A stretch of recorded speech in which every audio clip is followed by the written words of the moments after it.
हे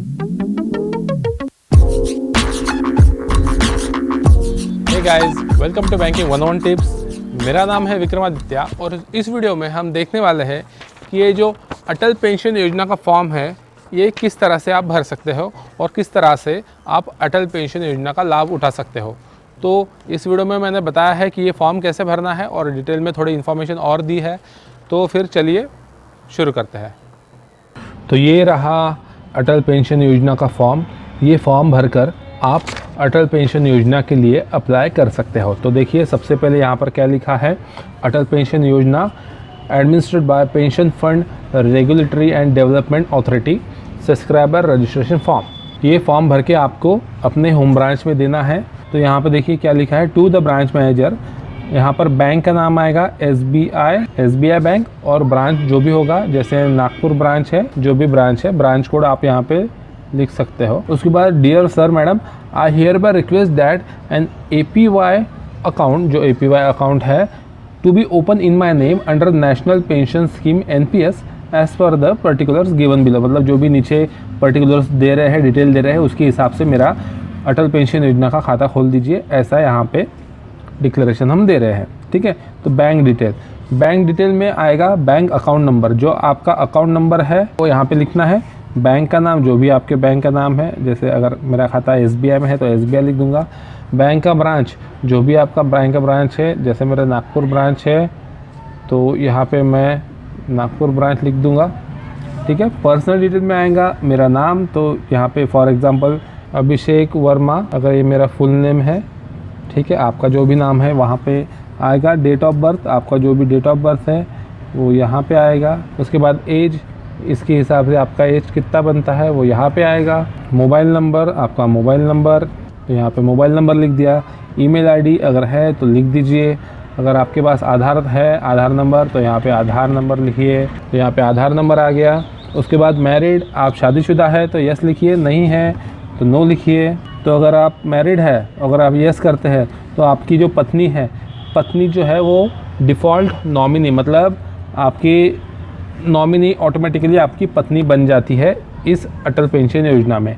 ठीक है। तो अगर आपकी पत्नी है तो यहाँ पे उनका नाम लिख दीजिए, अगर नहीं है तो यहाँ पे नो कर दीजिए। नॉमिनी का नाम, अगर आपकी पत्नी नहीं है और आप अपने माता पिता को किसी को नॉमिनी रखना चाहते हो तो अपनी माता पिता का नाम यहाँ पे लिख दीजिए और उनका आधार कार्ड नंबर यहाँ पे लिख दीजिए। और यहाँ पे आपको बताना पड़ेगा कि यहाँ ये कौन है, आपके माता है या तो माता लिखिए, पिता है तो पिता लिखिए।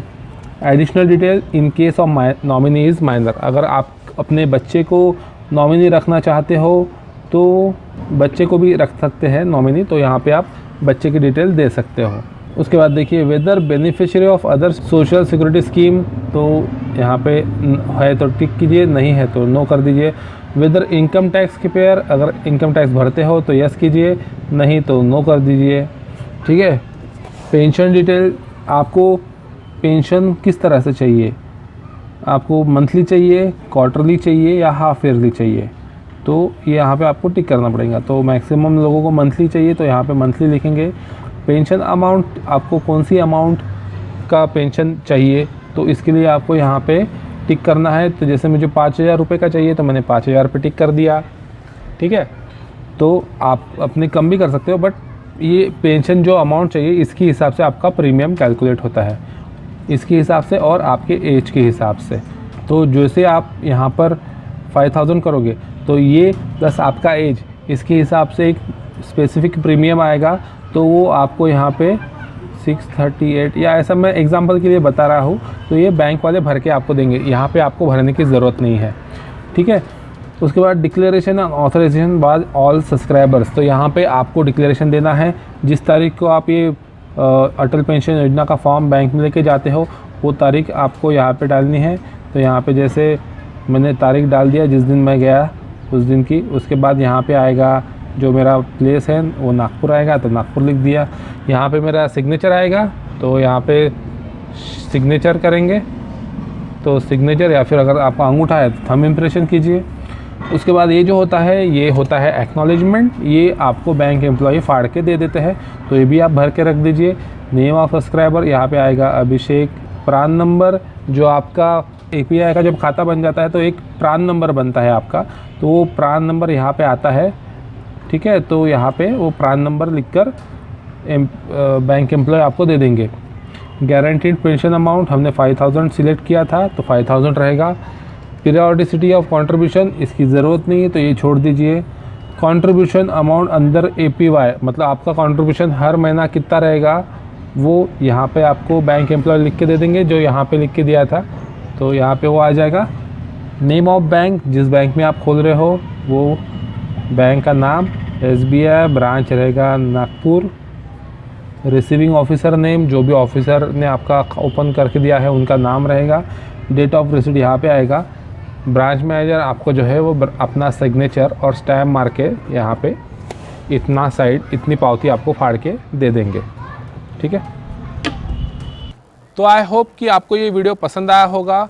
इसके साथ आपको जो है इस फॉर्म के साथ आपको अपना आधार कार्ड का ज़ेरॉक्स, अपने नॉमिनी के आधार कार्ड का ज़ेरॉक्स और अपने पासबुक का ज़ेरॉक्स, जो आपका बैंक अकाउंट का पासबुक है उसके पासबुक का ज़ेरॉक्स भी देना है।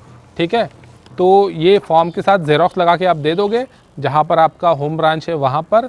और आपको एक काम करना है कि अपना जो सेविंग अकाउंट है उसमें आपको बैलेंस रखना है, मिनिमम बैलेंस। अगर आप बैलेंस नहीं रखते हो तो ये जो योजना है, ये जो स्कीम है आपके अकाउंट में एक्टिवेट नहीं हो पाएगी।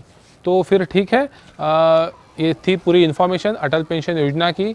तो अब हम मिलेंगे नेक्स्ट वीडियो में। तो तब तक के लिए अगर आपको वीडियो पसंद आया है तो इसे लाइक कर दीजिए और शेयर भी कर दीजिए अपने दोस्तों के साथ। तो फिर ठीक है, अब मिलेंगे हम नेक्स्ट वीडियो में। तब तक के लिए बाय।